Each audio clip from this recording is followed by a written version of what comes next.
Alors je vous l'ai dit, Joey c'est vraiment une toute jeune otarie. Du coup en termes de travail, on est nous sur le début. Les tout premiers exercices que monsieur peut apprendre. Je vais mettre franc avec vous. La première chose qu'on travaille avec une otarie, c'est la confiance. Il faut gagner la confiance de l'animal pour pouvoir lui apprendre des choses. Et ensuite, ce premier exercice, c'est celui-là. Ça, c'est ce qu'on appelle un target. Alors cet exercice peut vous paraître anodin, mais mine de rien, pour nous, c'est sans doute le plus important de tous, puisque c'est à partir de celui-là qu'on est capable d'en apprendre des tas d'autres. Soyez attentifs, et vous allez voir qu'Amandine va faire ce target avec tout le monde, quel que soit l'âge, quelle que soit la taille. Le target, mine de rien, c'est pas forcément que les mains du soigneur, ça peut aussi, vous allez voir, être cette jolie perche bleue avec le bougri. Et là, vous avez compris, le but du jeu est presque de venir toucher le bout du target, sans le mordre d'ailleurs, ça c'est important. Allez, on peut l'applaudir. C'est plutôt bien, Joe, il a enfin compris. Il a compris, votre enfant, il a pensé très vite, Joe. Mais Joe a compris ce qu'on veut de lui. Il faut savoir que cet exercice a pour but simplement de lui apprendre qu'on a 3,50 m de profondeur. L'idée, c'est qu'il utilise cette profondeur pour pouvoir prendre de l'élan. Plus il plongera, plus il prendra de la vitesse. Voilà, il pourra sauter, effectivement. Là, on peut applaudir parce que vous avez vu, contrairement à ici, là-bas, il a utilisé l'espace, il a plongé et il a pu monter un peu plus haut. L'idée de l'exercice aussi, c'est de l'emmener à aller toucher le ballon qui est au-dessus de l'eau par là. Le target, vous allez voir, ça peut aussi être quelqu'un d'autre, et ce quelqu'un d'autre, là, ça va être moi. Mais moi, je pourrais, par exemple, être vétérinaire. Et ce matin, Amandine aurait pu me dire, écoute, Nico, ce serait bien que tu regardes Joey d'un petit peu plus près, je trouve qu'il va pas très bien. Alors, c'est pas le cas, Joey va très bien. Par contre, si j'étais vétérinaire, vous allez voir, c'est plutôt pratique. Moi, j'ai tout le temps d'ausculter Joey. Comme ça, je peux le voir. Et s'il y a un problème, je peux voir ce que c'est et agir en conséquence. Hop, on va essayer de l'autre côté. On va essayer de l'autre côté, comme ça vous allez pouvoir voir, mais c'est aussi dans notre intérêt, puisque, mine de rien, quand le vétérinaire est là, nous on est rarement ici. La plupart du temps, on est dans le bâtiment. Cet exercice est donc important à apprendre un petit peu partout, dans toutes les positions. Regardez, ça marche aussi très bien comme ça. Alors si vous êtes attentif d'ailleurs, surtout de ce côté-là, vous allez voir que cet œil regarde souvent Amandine, parce qu'il sait que c'est Amandine qui va donner le top de fin. Allez, on peut l'applaudir, c'est très bien. Ça aussi, c'est un exercice qu'il maîtrise. Il est important pour nous. Ce genre d'exercice fait partie de ce qu'on appelle l'entraînement médical. Gardez ça dans un coin de votre tête, on en reparlera tout à l'heure. Alors les jeunes otaries, c'est un peu comme les jeunes enfants. On les travaille jamais très longtemps, jamais sur de grandes périodes, mais plutôt régulièrement. Vous l'aurez donc compris, Monsieur Joey a terminé. On va pouvoir l'applaudir bien fort. C'est sa première année de présentation et vous avez vu, ça lui pose pas de problème. Et surtout, moi, je peux vous le dire, il apprend très vite et ça, c'est plutôt chouette. L'idée là, par contre, c'est que monsieur est retourné dans son box. Chaque otarie possède son propre box dans le bâtiment, sachez-le. Elles vont entre autres y passer la nuit. Parce que contrairement à ce qu'on pense, une otarie, ça ne dort pas dans l'eau. C'est un mammifère, comme nous, et nous ne dormons pas dans l'eau.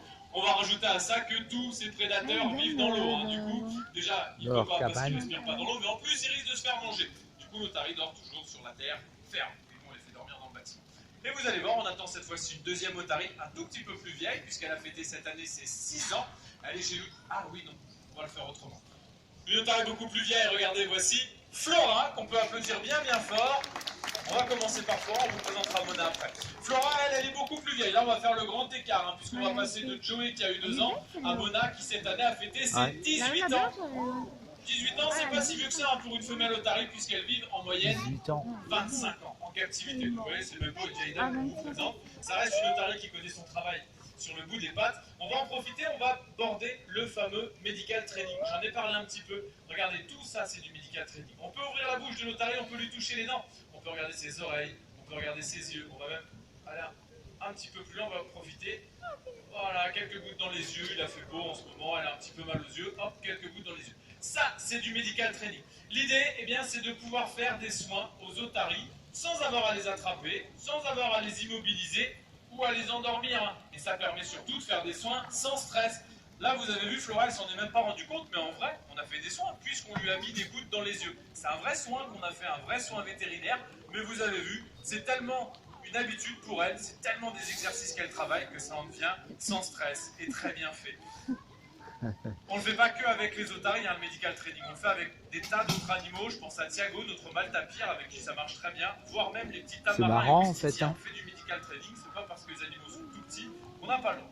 Alors vous allez voir, alors je vous montre effectivement, on peut toucher l'otarie un petit peu partout. On va aller un tout petit peu plus loin.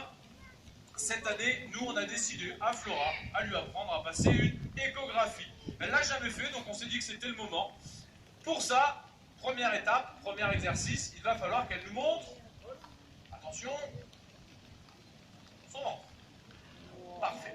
Ensuite, eh bien, je vais jouer au vétérinaire, vous allez voir, je vais venir appuyer sur son ventre, comme le ferait le vétérinaire avec son appareil d'échographie. L'idée, c'est de l'habituer à être manipulé, tout simplement. Maintenant, on peut l'applaudir, effectivement. On va attendre que l'exercice soit fini, c'est important. Parce que juste montrer son ventre, en fait, Flora, c'est un exercice qu'elle connaît depuis longtemps. Vous avez peut-être été attentif, hein, j'ai appuyé très très fort sur son ventre. Ça, c'est normal, la couche de gras est très importante chez les otaries au niveau du ventre. Donc au moment de l'échographie, le vétérinaire va appuyer très très fort avec sa sonde. Il faut donc l'habituer à ce qu'on appuie un peu fort sur le ventre. On va essayer de l'autre côté, comme ça vous allez pouvoir voir. On est quand même, mine de rien, à la fin d'une étape. Hein, vous avez vu, cet exercice, elle le maîtrise à merveille. La prochaine étape, c'est de fabriquer un faux appareil d'échographie et de simuler une vraie intervention. Et l'étape suivante, c'est même d'aller chercher un soigneur que Flora ne connaît pas, puisque moi, Flora, elle me connaît par cœur depuis des années. Et du coup, vous voyez, elle se laisse faire. Le vétérinaire, elle ne le connaîtra pas, donc il va falloir l'habituer à un inconnu. Allez, on peut l'applaudir, regardez, même de ce côté-là, ça marche très bien. On va parler un petit peu alimentation. Les otaries sont des animaux qui ne mangent que du poisson. Vous n'avez pas l'air convaincu, hein.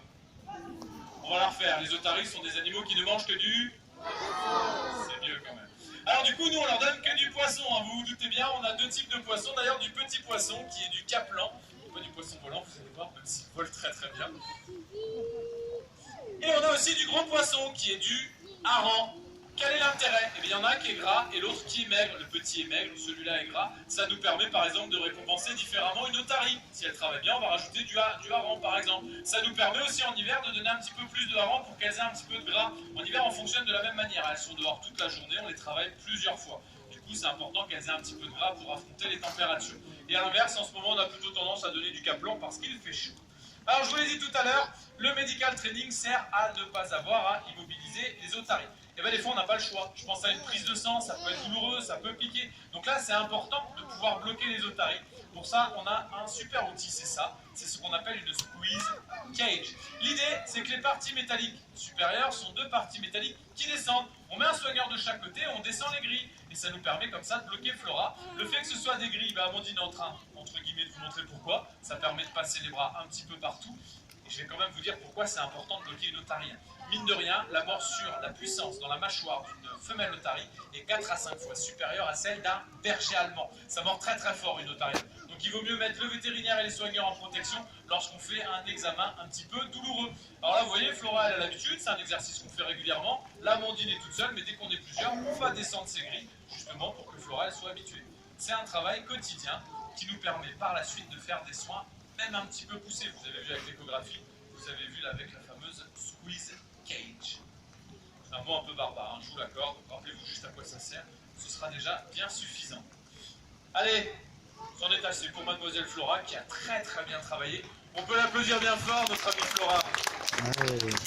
Flora, elle sait qu'elle a fini, elle va aller directement dans son box, parce que comme ça elle sait qu'elle est tranquille.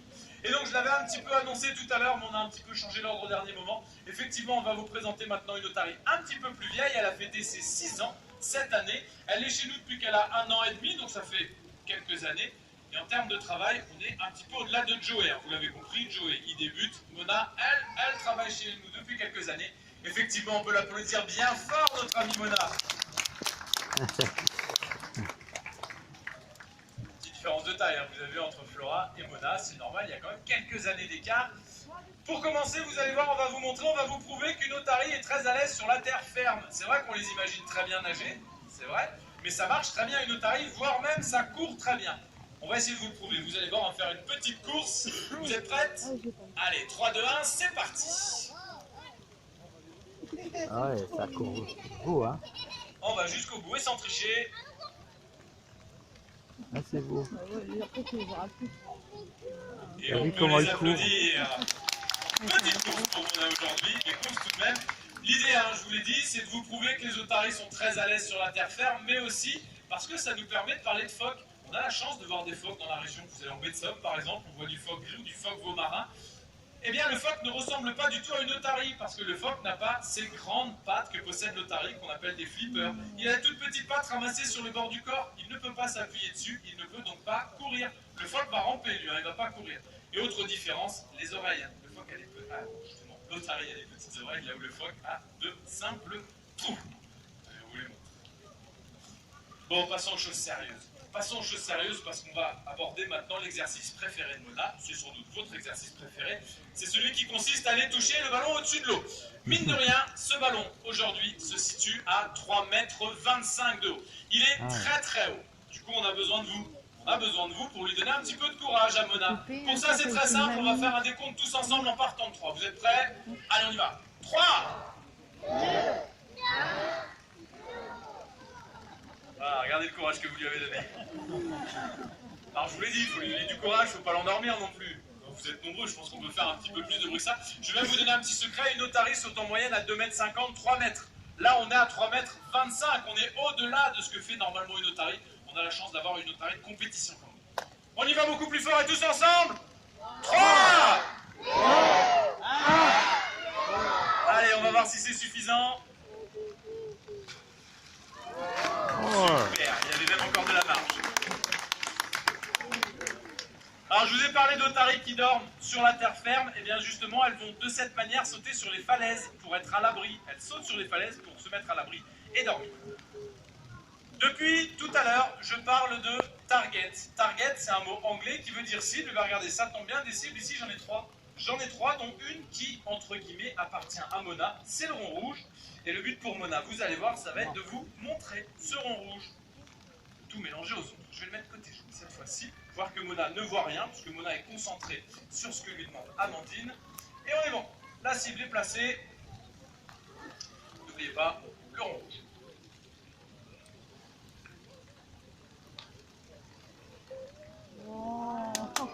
Et voilà. Bon, je vous vois venir. Je vous vois venir de loin même. Oui, de toute façon, le monsieur peut dire tout ce qu'il veut. Je suis sûr qu'il met la cible toujours au même endroit. Comme ça, pour Mona, c'est facile. Ils vont juste habituer à venir mettre son nez ici. Et bien, nous, on va vous prouver le contraire. On va déplacer les cibles. On va forcément déplacer le rond rouge aussi. Et puis... Oh bah tiens, c'est toi, Gina. Reste assis, mais c'est toi qui vas me dire où je peux mettre la cible. Je peux la mettre du coup soit au milieu, soit du côté vert. Qu'est-ce que tu préfères? C'est à toi en fait. Ah, hop, on va les écarter un petit peu. Et on va même déconcerter. Regardez, Mona déjà n'a rien vu. Il faut voir que Mona elle travaille le turn, un petit peu comme Flora. On va la déstabiliser, notre ami Mona. Regardez, on va jouer à Kolamaya. On va la faire tourner un petit peu. Ah,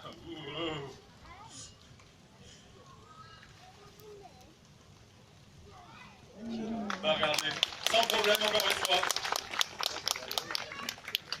Alors le but de l'exercice, bien entendu, est de vous prouver que les otaries reconnaissent les formes et les couleurs. Et là, vous en avez eu un bel exemple, hein, parce que même en déstabilisant Mona, ça ne lui pose pas de problème. Elle arrive à trouver sa cible sans se tromper. Bon, on est sympa aux zones, Damien. On est sympa parce qu'on pense à tous les photographes qui ont raté la photo du ballon. En gros, on pense à tout le monde parce que vous avez tous raté la photo du ballon. On va recommencer du coup. Alors on va recommencer aussi parce que c'est une récompense pour Mona, je vous l'ai dit, c'est son exercice favori. Et du coup pour elle c'est une façon de la récompenser. Les autres, vous vous rappelez comment ça marche? On part de 3, tous ensemble et très fort. 3 et c'est reparti. Raté. Bah c'est qu'il n'y avait pas assez de courage. Vous n'avez pas crié assez fort. Alors on va attendre que Mona soit prête, voilà qui est fait, on y va plus fort encore. 3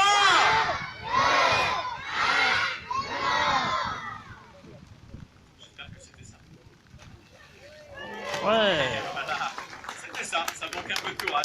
Moi je vais vous donner un petit secret, cette année, on s'est donné un défi avec Mona, c'est d'essayer de monter le ballon à 4 mètres. Je ne sais pas si on va y arriver, mais je vais être franc, je pense qu'on n'en sera pas très très loin. Allez, c'était très très bien pour mademoiselle Mona, qu'on va pouvoir applaudir bien bien fort. Allez, notre petite présentation touche maintenant à sa fin. Je pense qu'on va une dernière fois pouvoir applaudir toutes nos otaries. Elles ont bien travaillé aujourd'hui encore. On peut les applaudir. Et on peut applaudir Amandine, elle est dans le bâtiment. Elle ne vous voit pas, mais elle vous entend. Ce que je vous invite à faire maintenant, attendez 2-3 minutes avant de vous lever. Hein. Déjà, c'est important. Moi, ça me permettra de réouvrir. On va éviter la cohue au niveau des barrières. De toute façon, vous allez voir, Amandine va ressortir tout le monde. Vous pourrez aller voir tout évoluer dans le bassin. Si vous avez d'éventuelles questions, n'hésitez pas à venir nous les poser. Nous y répondrons avec plaisir dans la mesure de nos connaissances.